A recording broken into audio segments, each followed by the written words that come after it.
Hello, mga kamaster, maraming salamat po sa lahat ng tumatangkilik ng Number 1 Supreme Warrior. Paki-follow and subscribe mga master para sa mga susunod pang mga kabanata. Number 1 Supreme Warrior. Kabanata 1511. Ang ilang mga tao sa karamihan ay humina sa sitwasyon na babahala para kay Jack. Bakit hindi pinapaalalahanan ng pinuno ng puting pamilya ang kanyang anak ng kanyang kaugalian? Hindi ba sila natatakot na magalit si Master Collins at papatayin ang kanyang anak? Mas masahol pa, maaaring tapusin ni Master Collins ang buong puting pamilya. Ang isang pinuno ng pamilya ng isang pang-ikatlong uri ng pamilya ay nagulat sa kung paano si Bold Jackie at binigkas ang parehong mga saloobin tulad ng iba. Bagaman nadama ng lahat ang nagagalit sa kung ano ang nagawa ni Lily sa kanila, tiyak na hindi sila naglakas. Gayunman, ang hindi alam ng karamihan ay alam ng ibang partido kung ano ang nakuha ni Jackie sa kanyang manggas nang dumalo si Jackie at ang dalawa pa sa seremonya ng kasal nina Lily at Joel sa sekta ng Cloud Sky. Kung hindi inihayag ni Jackie ang kanyang nakatagong card, ang ibang partido ay matagal nang pumatay kay Jackie at ang dalawa pa. At kung ang tatlo sa kanila ay namatay, ang pagkakaroon ng puting pamilya ay maaapektuhan ng malubhang ang puti ay maaaring mawala.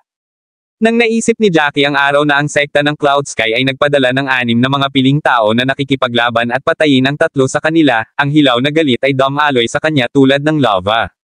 Jack, mayroon kang lakas ng loob, hindi ba? Alam mo ba kung sino siya? Siya ang master ng sekta ng Cloud Sky. Ko ay isang batang master, isang junior. Gaano ka manggahas na makipag-usap kay Master Joel sa ganoong tono, kung ano ang isang bastos na bata ka? Sa palagay ko ay tinitingnan mo ang aming Panginoon na si Joel ng sekta ng Cloud Sky at pagiging walang respeto sa kanya. Panipi. Ang kaligayahan ay namumulaklak sa loob ng Trenton, hindi pa siya nakakahanap ng isang pagkakataon para sa kanyang manugang na gumawa ng isang hakbang laban sa puting pamilya, ngunit hinukay ni Jackie ang libingan para sa kanyang sarili. Kung ang master ng sekta ng Cloud Sky ay maaaring hampasin sa Jackie pagkatapos at doon upang patayin siya, hindi ba ito kahanga-hanga? Hindi ba ito hinuhukay ni Jackie ang kanyang sariling libingan ngayon? Ang nasabing magandang pagkakataon upang maalis ang Jackie ay napakabihirang darating. Sapat na, ang mukha ni Joel ay agad na naging mapurol at solemn na, naramdaman niya na si Jackie ay walang paggalang sa kanya. Gayunpaman, naintindihan niya sa lalong madaling panahon kung bakit makikipag-usap sa kanya si Jackie sa paraang iyon, dapat ito ay dahil kay Jackie at ang iba pang dalawa na nakatagpo ng 6 na bangkay ng mga matatanda mula sa sekta ng Cloud Sky sa araw na iyon at nahulaan na ipinadala sila upang patayin si Jackie at ang grupo.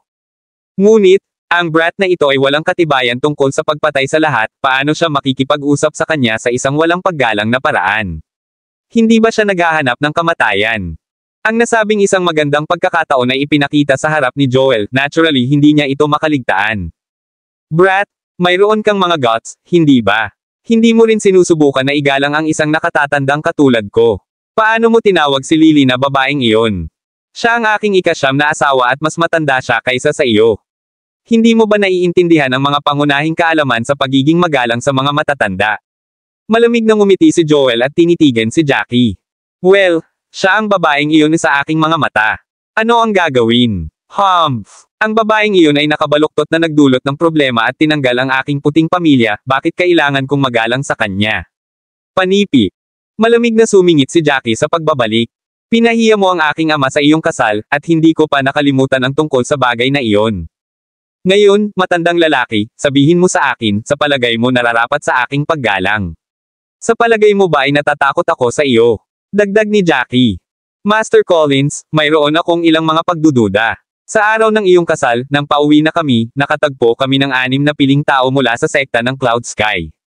Hehe, hindi nila sinusubukan na protektahan kami habang pinapadala tayo, di ba? Walang ganoong pagkakaisa, di ba? Ang Cloud Sky sect ay may maraming mga piling tao na mandirigma sa mga yugto ng rurok ng tunay na katayuan ng Diyos, at talagang nakilala namin ang 6 sa kanila. Panipi. Pumasok si Nash at suportado si Jack. Tiningnan niya si Joel na may isang icy cold na ngiti na nakaplaster sa kanyang mukha. Ano? Ang sekta ng Cloud Sky ay gumawa ng isang paglipat laban sa mga tao mula sa mga nakatagong pamilya. Napakakasuklam-suklam. Paano nila masisira ang kasunduan sa taset na nasa lugar? Panipi. Agad na tumayo si Shelby sa tabi ni Nash at sinabi ng may nagulat na ekspresyon. Sa kasong iyon, hindi ba nasira ng sekta ng Cloud Sky ang tahimik na kasunduan at hindi ba nirerespeto ang mga nakatagong pamilya at ang kasunduan? Kung maaari silang hampasin sa puting pamilya, ibig sabihin ay hampasin nila ang alinman sa mga nakatagong pamilya sa hinaharap. Alin sa aming mga pamilya ang maaaring pigilan ang kanilang pag-atake noon? Dagdag pa niya. Mga ad sa pamamagitan ng Pop Future. Tama si Master Tudor. Anong walang kahihiyang kilos? Ang puting pamilya ay nagpunta sa kanilang kasal upang magbigay ng mga pagpapala, ngunit ang sekta ng Cloud Sky ay talagang nagbabayad ng pagpapala sa mga kasamaan sa pamamagitan ng pagpapadala ng mga tao upang patayin sila sa kanilang pag-uwi. Anong loika iyon? Gaano ka kasuklam-suklam? Panipi. Ang mga tao ng ibang pamilya ay humagupit at nagpahayag ng kanilang mga opinyon sa galit. Ang karamihan ng tao ay sumakay sa gilid ng puting pamilya. Ano ang impyerno? Isang bagay tulad ng nangyari. Panipi. Ang ilan sa mga puting miyembro ng pamilya na hindi pa rin alam sa episode ay nakakaramdam ng pagkabigla, sa parehong oras, galit na galit tungkol sa bagong natutunan na impormasyon. Ang kanilang mga mukha ay naging hindi maganda. Pagkatapos ng lahat, ilang mga matatanda lamang ng pamilya ng White ang nakakaalam tungkol sa pangyayaring iyon. Kabanata 15:12. Binata, huwag mo kaming akusahan ng walang patunay. Ang isang matandang lalaki mula sa sekta ng Cloud Sky ay agad na tumayo at ipinagtanggol ng malakas. Nalaman namin na ang isang nakasisindak na hayop na halimaw ay lumilitaw sa kagubatan na iyon, kaya ipinadala namin ang aming mga tao upang patayin ito. Ito ay upang maiwasan ang hayop na pumasok sa nayon o bayan sa malapit at sakta ng mga inosenteng tao doon. Ngunit hindi namin inaasahan na ang hayop ay malakas at may sobrang matalim na mga claws. Pinatay nito ang lahat ng 6 na matatanda ng sekta ng Cloud Sky. Panipi. Hindi. Mayroong isang napakalakas na hayop na halimaw sa kagubatan na iyon. Panipi. Ang kabutihan ko. 6 na matatanda. Ang mga maaaring maging matatanda ng sekta ng Cloud Sky ay dapat na nasira hanggang sa yugto ng rurok ng tunay na kaharian ng Diyos. Sa ganitong lakas ng labanan at katapangan, pinatay sila ng hayop. Panipi. Maraming tao ang bumagsak nang marinig ang mga salita. Nabigla sila sa balitang ito. Halimaw na hayop. Nagpalitan sina Jackie at Nash ng mga sulyap at kakaiba ang kanilang mga ekspresyon. Ang sekta ng Cloud Sky ay hindi naniniwala na ang kanilang mga matatanda ay pinatay ng 3 sa puting pamilya, at naisip nila na ang 6 na matatanda ay nakatagpo ng ilang makapangyarihang halimaw at pinatay nito. Ngunit ang kanilang pangangatuwiran ay hindi ganap na mali. Pagkatapos ng lahat, nagbago si Jackie sa isang berdeng dragon. Ginamit niya ang kanyang matalim na claws upang kunin at durugin ang mga matatanda, at ang ilan ay dinurog sa paste ng karne. Sa pagtingin sa mga sugat ng mga bangkay, makatuwiran at lohikal para sa sekta ng Cloud Sky na isipin na ito ang gawain ng ilang uri ng makapangyarihang hayop.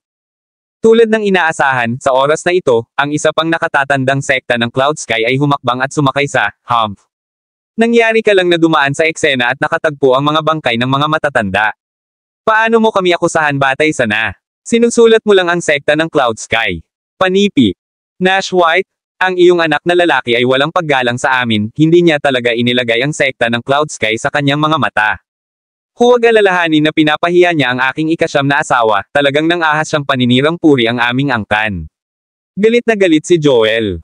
Ngayon, tuturuan kita at ng iyong anak na isang magandang aralin. Nakakakita ng karamihan sa karamihan ng tao ay tila naniniwala sa kanyang mga salita, si Joel ay talagang masaya sa loob. Pagkatapos ay gumawa siya ng isang malaking hakbang patungo kay Nash, na naglalabas ng kanyang mataas at makapangyarihang aura upang pilitin siya. Ang isang kakilakilabot na pakiramdam ng pang-aapi ay dumating mismo sa Nash habang pinakawala ni Joel ang kanyang domineering aura. Ano ang labis na pag-igting? Siya ay tunay na isang veterano sa yugto ng rurok ng tunay na kaharian ng Diyos. Bagaman ang kanilang katayuan sa pag-aasawa ay humihinto sa yugto ng rurok ng tunay na kaharian ng Diyos. Sa mga tuntunin ng paglabas ng isang pakiramdam ng pag-igting at presyon, sila ay tunay na mahusay sana. Ang kanilang makapangyarihang aura ay lalakas lamang at mas malakas. Panipi.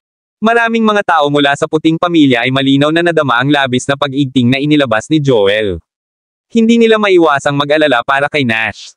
Nag-flash si Joel sa isang instant, clenched ang kanyang kamao, at dumiretso sa Nash. Tila, nais niyang bigyan si Nash ng isang mahusay na pagbugbog, upang makilala ng mga nakatagong pamilya na ito ang makapangyarihang kamahalan ng 4 na sinaunang angkan. Ang mga sinaunang angkan ay hindi dapat trampled sa o hindi masiraan ng loob.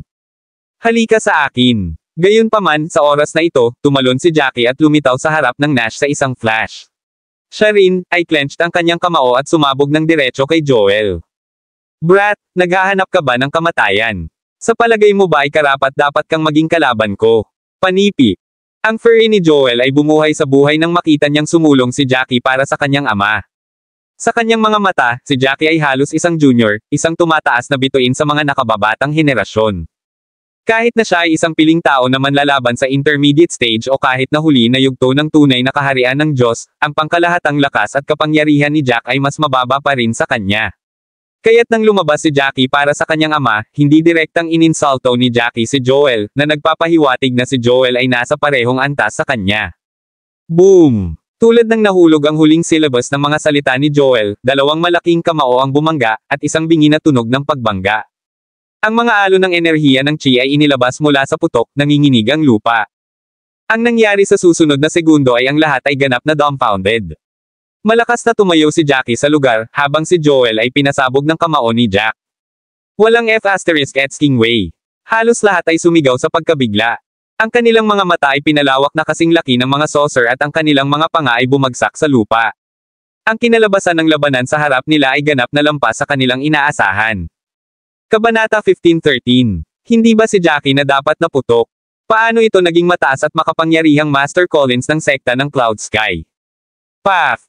Ang tunay na inaasahan ng lahat ay ang sekta ng Master of Cloud Sky ay itinapon ng 100 talampakan ang layo bago niya mapapatatag ang kanyang sarili sa lupa. Gayunpaman, hindi niya mapigilan ang kapangyarihan ngunit pinalabas ang isang bibig ng sariwang dugo, at ang kanyang mukha ay agad na naputi. Walang paraan ng freakang. Nasugatan siya. Panipi. Si Daniela ng pamilyang Cabello at ang iba pa ay nabigla at nabulok. Bago iyon, nang makita nila na nagsalita si Jackie kay Joel sa isang walang kabuluhan na paraan, tunay silang nag-aalala para kay Jack. At nang sisingilan si Joel kay Nash at nagmadali si Jackie upang hadlangan ang pag-atake, natakot si Daniela na halos mahaba siya. Hindi niya maisip kung gaano siya nag-aalala. Sinubukan ni Jackie na labanan ang pag-atake ni Master Colin, hindi ba siya naghahanap ng kamatayan? Ngunit ngayon, ang eksena bago sinabi ng kanyang mga mata kung hindi man. Jack, ang brat na ito, mas malakas siya kaysa kay Master Collins. Si Alejandro ay mas natakot at hindi makontrol ngunit lumunok ng husto. Pagkatapos ay lumingon siya kay Nash at tinanong, Master White, ikaw, siya, ang iyong anak. Aling katayuan sa Marshall ang naruroon niya ngayon? Huwag mong sabihin sa akin na muli niyang sinira. Panipi. Ang tinig ni Alejandro ay nanginginig habang ipinahayag niya ang kanyang mga pagdududa kay Nash. Sino si Joel? Isa siya sa mga nangungunang mandirigma sa yugto ng rurok ng tunay na kaharian ng Diyos. Maaari pa niyang pigilan laban sa 2 o 3 mandirigma na may lakas ng yugto ng rurok ng tunay na lupain ng Diyos kung magkakasamang sumali sila sa mga puwersa. Gayunpaman, ang gayong isang malakas na pag-iral ay talagang sumabog ni Jack. Hindi. Imposibleng. Walang paraan na mas malakas siya kaysa sa akin. Panipi. Si Joel ay mas nakakagulat sa katotohanan. Ang lahat ng ito ay nadama na hindi totoo sa kanya, pinched niya ang kanyang hita ng mahigpit, pagkatapos ay nalaman niya na ang kurot ay nasasaktan sa kanya. Kaya, ang ibig sabihin ng lahat ng ito ay totoo. Upang maging matapat, ang aking anak na lalaki ay nasira hanggang sa rurok ng tunay na kaharian ng Diyos ilang araw na ang nakakaraan. Ngumiti si Nash ng walang tigil sa Alejandro at tumugon sa isang banayad na tono. Wow! Masyadong mabilis ka sa susunod na yugto. Panipi.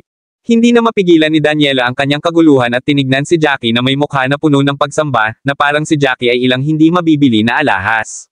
Baha ng sunshine ang kanyang kaluluwa, at halos hindi niya ito maitago sa loob niya. Si Jack, ang taong sambahin niya ng malalim, ay hindi siya pinabayaan. Siya ang perpektong tao. Haha, kapatid na Jack, sobrang cool ka. Napakaganda mo. Panipi. Tumawa ng malakas si Rufus nang lumapit siya kay Jack. Tiningnan niya si Jackie na may kaguluhan na naruroon sa kanyang mga mata. Master Colin, ano ang problema? Gusto mo pa bang makipaglaban sa amin? Haha, sinabi mo sa iyong sarili na ang sekta ng Cloud Sky ay nakaranas ng pagkalugi, 6 na mga piling tao na mandirigma ng yugto ng rurok ng tunay na kaharian ng Diyos ay namatay. Sa katunayan, ang sekta ng Cloud Sky ay malakas at malalim na nakaugat, ngunit ang aming puting pamilya ay hindi natatakot sa iyo. Panipi. Si Kenneth ay kahit na prouder ng puting pamilya na inisin niya si Joel na may isang smug na tumingin sa kanyang mukha. Ang pag-atake ni Jack ay tunay na nagulat sa lahat doon, ipinagmamalaki niya ang puting pamilya, at ang katayuan ng puting pamilya ay tiyak na tataas pagkatapos ng mahusay na pagbangga ng mga suntok lamang. Ngayon, bukod, ang katayuan ng puting pamilya ay naiiba sa mga mata ng mga nakatagong pamilya na ito mula ngayon. Ikaw, Ang galit ay pinukaw sa loob ni Joel na halos siya ay nagngangalit sa kanyang galit gayunpaman, kapag naisip niya ang napakalaking kapangyarihan at lakas ni Jack ngayon, ang kanyang puso ay walang tigil. Sa puntong iyon sa oras, tunay na hindi siya naglakas loob upang labanan muli si Jackie. Paano kung mawala siya kung lalaban siya ulit kay Jackie? Pagkatapos ang reputasyon ng sekta ng Cloud Sky at ang imahe ng Master Colin ay ibabalot sa kanal. Nadaman niya na ang kanyang mga diskarte sa Marshall ay tiyak na magiging mas malakas kaysa kay Jack, at kung ginamit niya ang kanyang buong lakas upang labanan, ang kanyang pagkakataon na manalo ay mas mataas, ngunit paano kung siya ay nawala? Maraming mga manunood sa harap nila. Ang panunood sa kanya ay natalo kay Jack, gaano kahihiya iyon. Matapos maisip ang bagay na ito, siya ay umikot, humph. Ilang sandali na naipapasok kita. Sa tingin mo ba talaga maaari kang maging kalaban ko? Pumunta ako dito ngayon upang talakayin ang mga mahahalagang bagay at hindi upang labanan. Kaya, sa ngayon, hindi ako mag-aalsa sa iyo. Panipi. Kabanata 15:14. Nang binubo ni Joel ang pangungusap, ang kanyang tono ay mayabang at domineering, hindi naglalabas ng kaunting pakiramdam ng kahinaan. Bukod dito, ang karamihan sa mga tao ng sekta ng Cloud Sky ay naisip din na ang kanilang sekta master ay walang pag-iingat, underestimated Jack, at hindi ginamit ang kanyang buong lakas. Iyon ang dahilan kung bakit pinamunuan siya ni Jackie. Ang mga tao ng sekta ng Cloud Sky ay may ganap na tiwala sa pakikipaglaban ni Master Collins.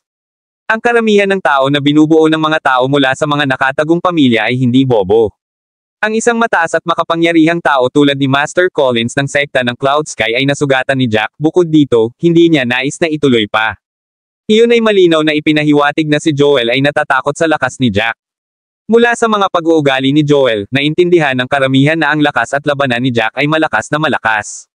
Master Hunt, ang sitwasyon ay nagsasabi sa amin ng higit pa tungkol sa pagkamatay ng Young Masters. Pinapatunayan ito na ang aming mga batang Masters ay talagang pinatay ng fella na ito. Panipi. Isang matanda mula sa pamilyang Hunt ang sumandal kay Quentin at bumulong sa kanyang tainga ng marahan. Tama ka. Ang kanyang kapangyarihan ng labanan ay mas malakas kaysa sa inaasahan natin, at tiyak na mas malakas ito kaysa sa kanyang kasalukuyang antas ng Marshall. Panipi. Tumango si Quentin. Nalaman niya na si Jackie ay nagmamay-ari ng isang tunay na grade na espiritual na armas at ang sandata na iyon ay tumulong sa pagtaas ng pangkalahatang katapangan ni Jack. Master Collins, spill it. Dahil alam mo na nabalak naming galugarin ang 7 panganib, hindi na namin ito itago sa iyo. Ang pangunahing dahilan na hindi namin ibinahagi ang impormasyong ito sa iyo ay dahil hindi kami pamilyar sa kung ano ang naruroon. Bulag lamang namin itong pinaplano ng walang malalim na impormasyon, kaya hindi namin hahayaan na kunin mo ang panganib sa amin. Panipi. Ipinaliwanag ni Old Master Hunt kay Joel na may malabong ngiti na nakabitin sa kanyang mukha. Ang dahilan na iyon ng Old Master Hunt ay makatuwiran at makatwiran, hindi nito nasaktan ang makapangyarihang katayuan ng Master Collins, at kahit na para sa kapakanan ng pagprotekta sa kanya. Gayunpaman, si Joel ay hindi bobo, natural na alam niya ang pinagbabatayan na kahulugan ng mga pangungusap ng Old Master Hunt. Panipi. Salamat sa iyong pagsasaalang-alang. Ngunit para sa isang malaking bagay, sulit na subukan din ang sekta ng Cloud Sky. Ngayon, ano ang susunod? Nagpasya siyang huwag makipagtalo kay Old Master Hunt at pasalamatan siya sa halip. Maraming mga paalang na linya na nabuo sa pagitan ng mga browser ng Old Master Hunt noong siya ay ibabahagi lamang ang kanyang plano. Bumantong hininga. Natatakot ako na hindi ito magiging madali upang ayusin ang anumang bagay ngayon. May darating pa. Hey! Mukhang ang sekta ng Cloud Sky ay hindi lamang ang nakakaalam tungkol dito. Tumingin siya sa malayong distansya habang nagsalita siya. Si Joel ay gamulong ang kanyang ulo at tumingin sa paligid, pagkatapos ay biglang naging madilim at solemn na ang kanyang mukha. Ang mga tao mula sa sekta ng Flying Eagle ay darating sa ganitong paraan, bakit sila narito? Lily Lagorio, alam lamang ng babaeng iyon kung paano lumikha ng problema. Mukhang sinabi niya sa iba pang mga sinaunang angkan. Panipi. Ang galit ay umusbong sa kanyang dibdib, nagalit siya na sinabi ni Lily sa iba pang mga sinaunang angkan tungkol sa bagay na ito, ano ang mas masahol pa, hindi niya ito ipinagbigay alam sa kanya tungkol dito. Kung pinalaya ni Lily ang iba pang 3 sinaunang angkan tungkol sa 7 panganib at sinabi lamang sa kanya, ang sekta ng Cloud Sky ay magiging boss sa mga sinaunang angkan. Tiyak na magkakaroon sila ng nangungunang kalamangan. Paano niya mahulaan na si Lily ay talagang nagsabi sa iba pang mga sinaunang angkan? Bumagsak ang mukha ni Trenton, tumayo siya at nanatiling tahimik, na nagpapanggap na hindi niya alam ang lahat.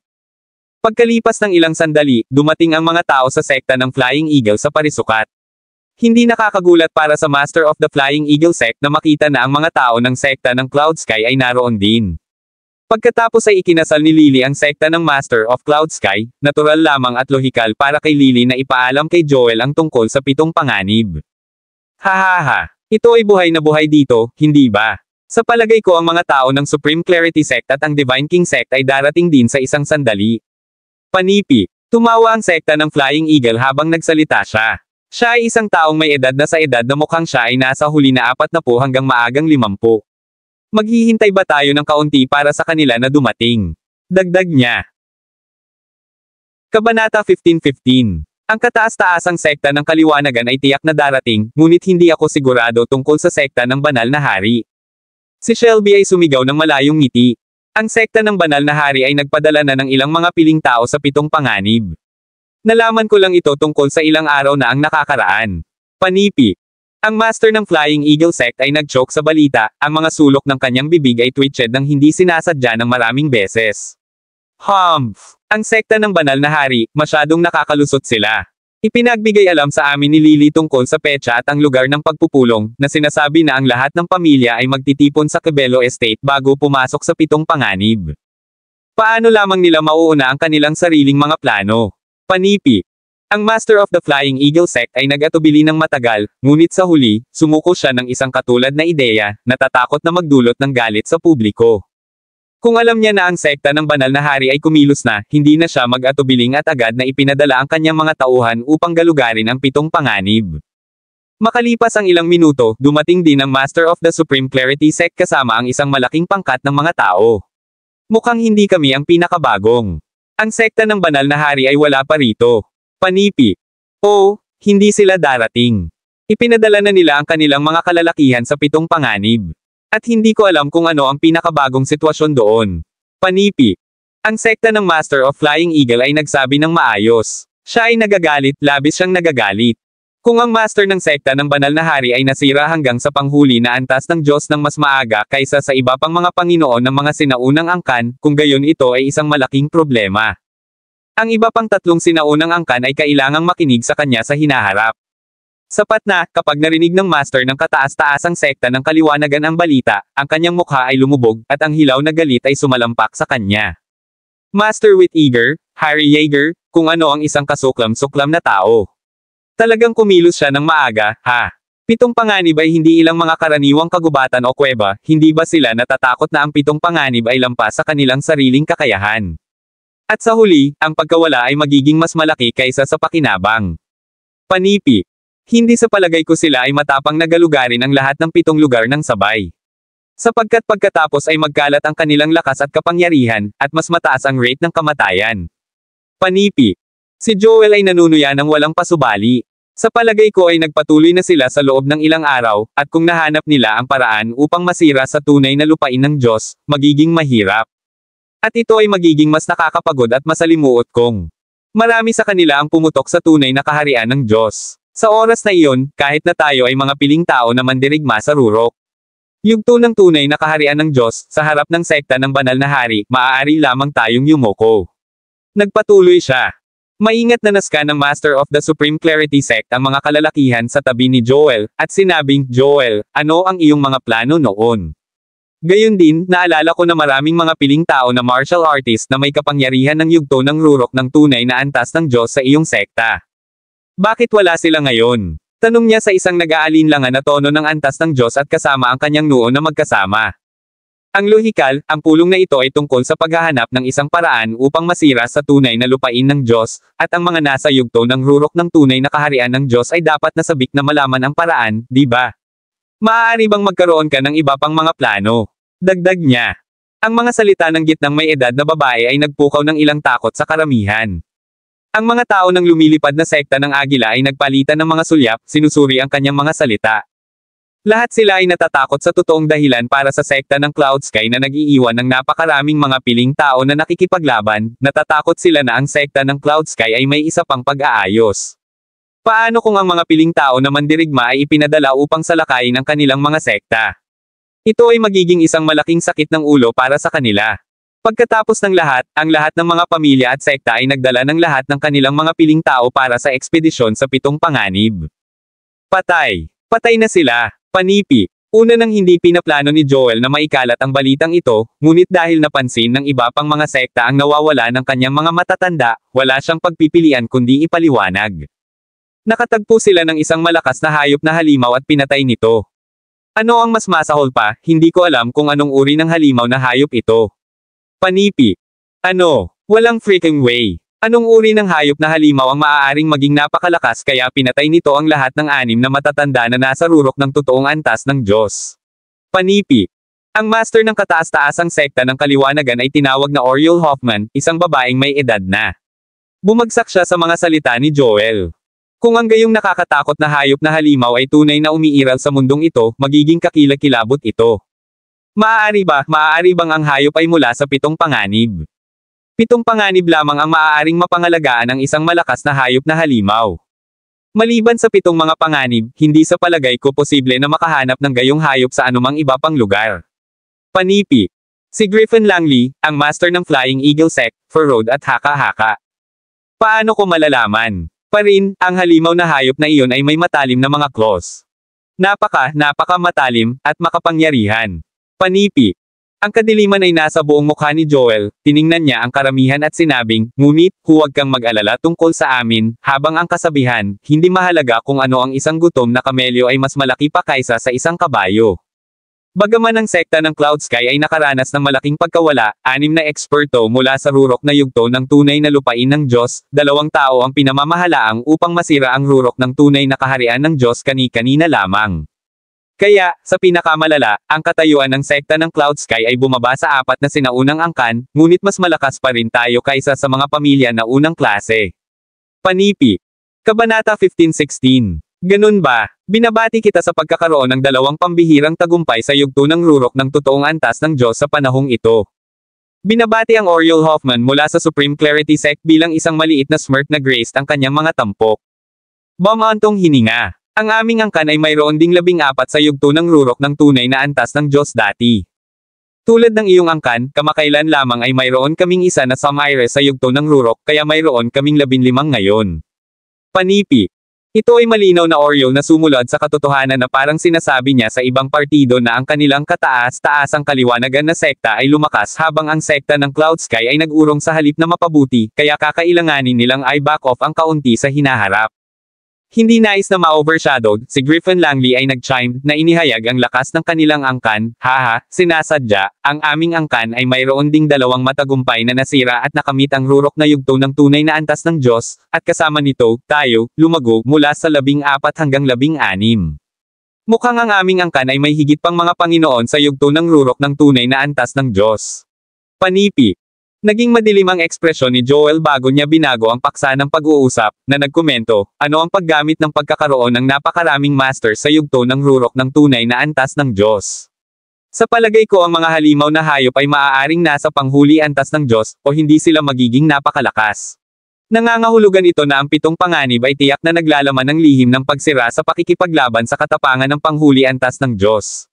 Maaaring ito ay isang bagay tulad ng isang masiglang prutas o masiglang damo. Panipi. Sumimangot si Quentin habang siya ay nagpahintulot, lahat, mayroon akong isang matapang na palagay. Sa palagay ba ng lahat ay posible na lumabas ang mga halimaw na hayop dahil ang mga miyembro mula sa sekta ng banal na hari ay nakakasakit sa malakas na mga hayop na halimaw matapos silang pumasok sa 7 panganib? Ang mga halimaw na hayop na ito ay maaaring magkaroon ng isang mataas na espiritual na katalinuhan kung sila ay halos, o mayroon na, sa panghuli na antas ng Diyos.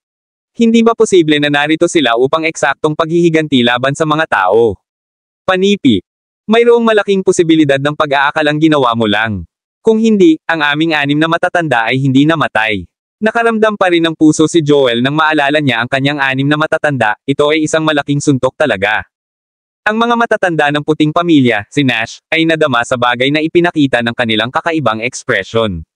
Tila hindi naintindihan ni Jackie bilang isang napakalakas na hayop na halimaw. Dahil ang lahat ay narito, gawin natin ang aming pag-aayos para sa pagpasok ng 7 panganib, iminumungkahi ni Quentin sa karamihan ng tao matapos na sinasadya ang kanyang mga iniisip. Kung hindi tayo kumikilos ngayon at ang mga miyembro mula sa banal na sekta ng hari ay pumapasok sa panghuli na antas ng Diyos, mahihirapan tayo kung nais nilang sugpuin tayo. Panipi.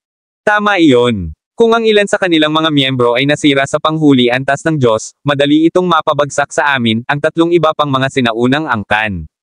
Fretted isang nakatatanda mula sa sekta na lumilipad na agila. Tulad ng mayroon silang palitan na ito, gayunpaman, ang isang matandang lalaki mula sa puting pamilya ay itinuro sa isang direksyon at binigkas, mayroon kaming isang sitwasyon, lahat. Tumingin doon. Bakit ang mga tao mula sa sekta ng banal na hari dito? Panipi. Ano? Narito ang mga tao mula sa banal na sekta ng hari. Lahat ng tao ay huminga ng husto sa bulalas ng matanda habang ang kanilang mga ekspresyon ay nagdilim. Medyo maraming mga tao ang narito. Posible bang bumalik na sila? Nasira na ba ang kanilang mga miyembro sa panghuli na antas ng Diyos? Kung iyon ang kaso, masasaktan ba nila tayo? Ang isang master ng pamilya ng isang pangatlong klase ng aristokratikong pamilya ay natakot na ang kanyang mukha ay humalili sa pagitan ng kalungkutan at pagiging flush, sa takot na patayin. Hindi sa palagay ko kailangan nating mag-alala. Maaaring madali kung nais nilang talunin ang bawat isa sa atin ng paisa-isa, ngunit napakarami sa atin dito dahil mayroong 8 first-rate na aristokratikong pamilya at 3 sinaunang angkan. Hindi sila maglakas loob na kumilos ng walang ingat kahit na mayroong 2 hanggang 3 miyembro sa panghuli antas ng Diyos, di ba? Iyon ay, syempre, maliban kung mayroon silang 1 hanggang 2 dosenang mga miyembro sa panghuli na antas ng Diyos, ang opinyon ng isang tao mula sa isang pangalawang uri ng aristokratikong pamilya, na nakasimangot tulad ng ginawa niya. Nagpalitan sina Nash at Jackie ng mga sulyap, sa halip nag-aalala. Hindi nila maintindihan kung bakit ang mga miyembro mula sa sekta ng banal na hari ay darating sa kanila sa sandaling ito. Ang sagradong Lady of the Supreme Clarity Sect ay naisip tungkol dito at sinabi sa mga taong naroroon, maaari pa bang bumalik ang kanilang mga miyembro at iniisip nila na hindi namin alam na pinasok nila ang mga mapanganib na lugar na nagpapanggap na darating sa amin upang makapasok sa 7 panganib sa amin. Panipi.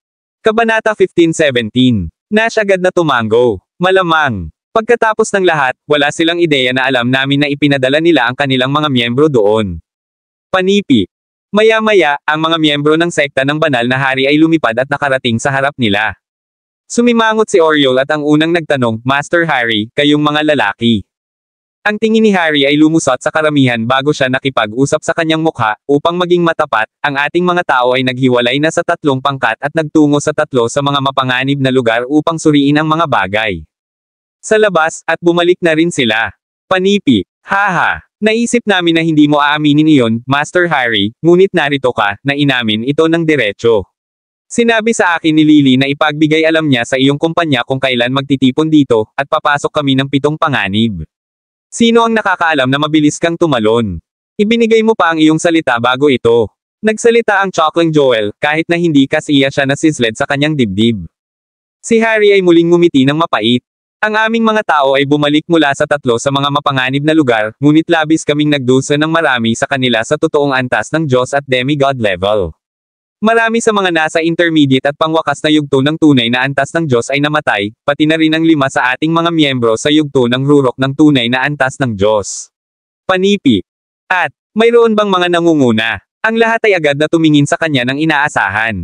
Tila isang magandang bagay na ang kanilang mga tao ay lumabas na sa lugar pagkatapos ng lahat. Hindi ba kapaki-pakinabang na makakuha ng impormasyon tungkol sa mga lugar bago nila ipinadala ang kanilang sariling mga miyembro? Pagkatapos ng lahat, ang iba pang partido ay nagsakripisyo ng maraming tao kapalit ng mga resulta na ito. Sa katunayan, mayroon, ang walang malasakit na tugon ni Harry ay nagpukaw ng kaguluhan ng lahat. Nakakuha ka ba ng tunay na mga paraan upang masira sa panghuli antas ng Diyos? Bumagsak si Trenton, at kahit na ang kanyang paghinga ay lumalim. Ngumiti si Harry at sinabing, nakakuha kami ng 3 bola. 3 bola. Lahat ng tao ay nabigo, hindi alam kung ano ang ibig sabihin ni Harry. Ang isang nakatatanda mula sa isang pangalawang klase na aristokratikong pamilya ay nag-isip tungkol dito at sinabi, ang pag-ubos ng 3 bola na ito ay magpapahintulot sa atin na masira at makamit ang pakikipaglaban sa panghuli na antas ng Diyos noon. O Diyos ko, 1 bola para sa bawat mapanganib na lugar. Nangangahulugan ba ito na mayroong 4 na iba pa na may pagkakataon na masira sa panghuli antas ng Diyos? Ipinakita ang isa pang matandang ginang. Kainin mo ito. Si Harry ay may kakaibang ekspresyon sa kanyang mukha habang kinuha niya ang isang pulang bola. Ito ay napakalaki at hindi ka pani-paniwalang matatag. Sigurado ka bang kakainin natin ito? Panipi. Lahat ay hindi nagsasalita nang tumingin sila sa bola. Hindi lamang ito kasing laki ng isang basketball, ngunit tila ginawa rin ito ng mga bato at may mga kakaibang disenyo na nakaukit dito. Kabanata 15:18. Ay natigilan sandali, pagkatapos ay lumingon si Joel kay Harry habang siya ay nakangiting nagsalita. Master Harry, maaari ba akong mas malapit na tingnan ito?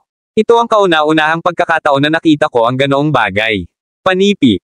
Si Harry, gayunpaman, ay ngumiti ng malamig. Masaya na napunta ako rito at nag-relay ng impormasyon tungkol sa ilang mga bagay, ngunit nais mong ipakita ko ito sa iyo.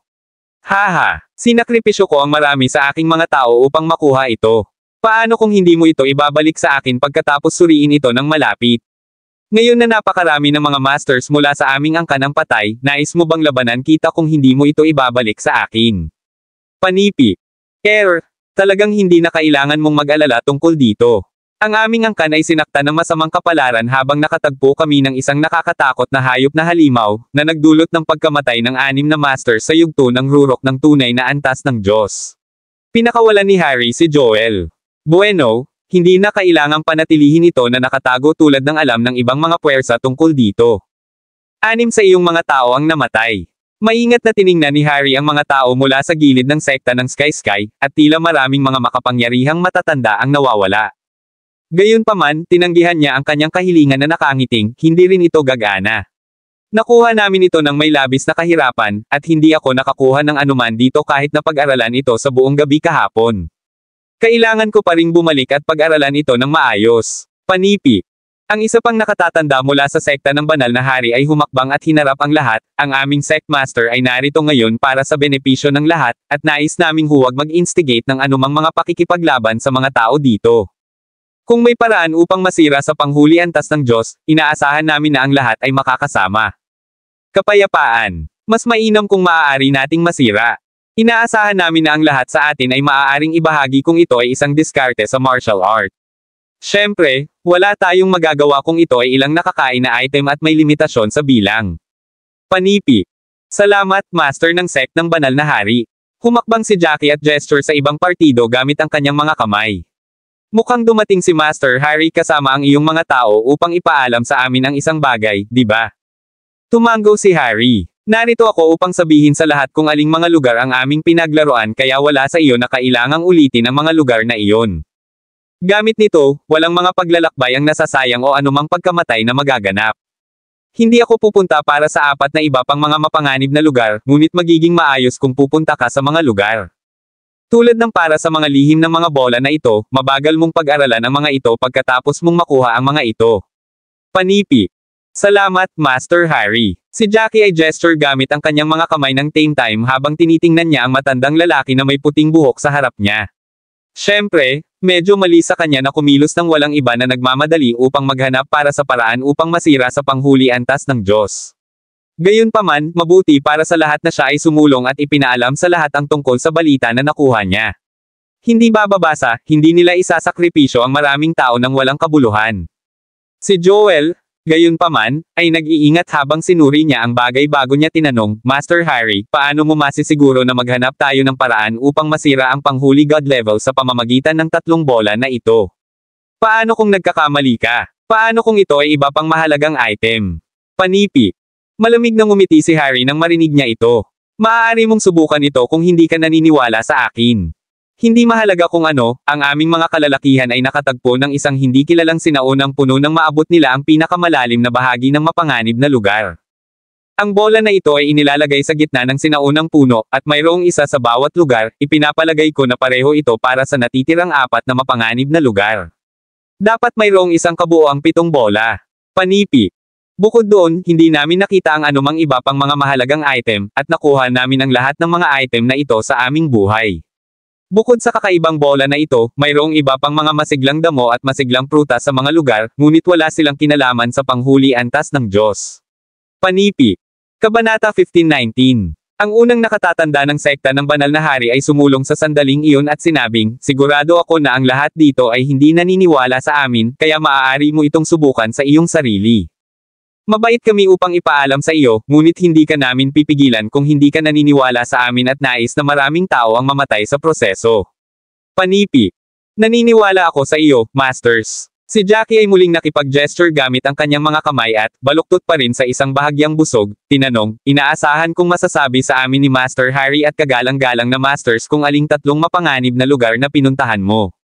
Ang binata na ito ay isang mahusay na tao. Tumango ang unang nakatatanda ng banal na sekta ng hari. Nagpunta kami sa tatlong mapanganib na lugar na pinakamalapit sa sekta ng banal na hari. Ang iba pang apat na lugar na hindi namin binisita ay kasama ang The Night Forest, Dragonhead Black Mountain, Bright Snow Mountain, at Black Windy Island. Tulungan ang inyong sarili. Panipi. Sige, sinabi namin ang lahat ng kailangan naming sabihin. Inaasahan ko na ang lahat ay makikipag-ugnay at makipag-usap sa amin kapag napansin mo ang anumang bagay pagkatapos makakuha ng mga kakaibang bola tulad nito. Mag-iiwan kami ngayon. Si Master Harry ng sect ng banal na hari ay nagtago sa bola ng bato sa kanyang kamay bago umalis kasama ang kanyang mga subordinate. Matapos umalis ang mga tao mula sa sekta ng banal na hari, lahat ay nagpalitan ng sulyap, nagtataka kung anong mga pag-aayos ang dapat sundin. Dahil mayroong apat na hindi napapansin na mga mapanganib na lugar, mahirap planuhin ang mga bagay dahil napakaraming pamilya at tatlong sinaunang angkan. Inisip ni Joel ito bago siya nakangiting iminungkahi, lahat, ngayon na mayroong apat na mapanganib na lugar na naiwan, nangangahulugan ito na mayroong apat na bola na naiwan, at alam ng lahat ang mga mapanganib na lugar ay napuno ng lahat ng uri ng mga panganib. Paano ito, upang maprotektahan ang kaligtasan ng mga pamilyang aristokratiko, ang mga miyembro ng ating mga sinaunang angkan ay pupunta sa isang mapanganib na lugar bawat isa habang ang lahat ng mga miyembro ng pamilya ay pumupunta sa natitirang mapanganib na lugar. Ito ay malinaw na mas ligtas para sa iyo mga lalaki na may pag-aayos na ito. Panipi. Perpekto iyon. Ang mga mata ni Griffin mula sa sekta ng Flying Eagle ay agad na naiilawan habang siya ay humakbang pasulong, ngumisi habang sumang-ayon siya, gumawa kami ng gayong pag-aayos habang inilalagay ang iyong kaligtasan bilang isang prioridad. Bukod doon, ang iyong rate ng tagumpay ay magiging mas mataas kapag napakarami sa inyo ang pumapasok sa isang mapanganib na lugar. Kung napakaraming tao ang namatay, kami, ang sinaunang lipi, takot na baka hindi mo makayanan ang pagkawala. Panipi. Ang mga tao mula sa kataas-taasang sekta ay tumayo roon ng walang sinasabi, ngunit malinaw na sumasang-ayon sila sa katahimikan. Ang mga tao mula sa mga pamilyang anino ay kumikinang sa kanilang mungkahi. Nadama nila na ang mga sinaunang angkan ay overbearing kapag apat na bola lamang ang naiwan at nais na kumuha ng tatlo sa kanila. Kaya maraming pamilya ang inaasahan na kumuha ng isang bola. Ang isang labanan para sa mga bola ay titiyakin sa kasong iyon, kung ano pa ang pinapatay ng mga hayop na halimaw. Hindi sa palagay ko ito ay isang magandang ideya. Kalaunan ay ipinahayag ni Quentin ang kanyang hindi pagkakasundo. Hindi matanggap ang gayong mungkahi, ang kanyang ekspresyon ay nagsored habang nagsalita siya, mayroong tatlong sinaunang angkan, ngunit ang bawat isa sa iyo ay nais na kumuha ng isang mapanganib na lugar, na nag-iiwan ng isang dosenang pamilya dito upang patayin at labanan ang natitirang lugar. Haha! Iyon ay hawantong lamang sa mas maraming pagdanak ng dugo. Panipi. Tama iyon. Ito ay labis. Paano mo ito magagawa? Maraming mga matatanda o masters ng pamilya ng mga first class na aristokratikong pamilya ang nagtipon ng kanilang katapangan nang sumulong si Quentin, at agad silang nagprotesta.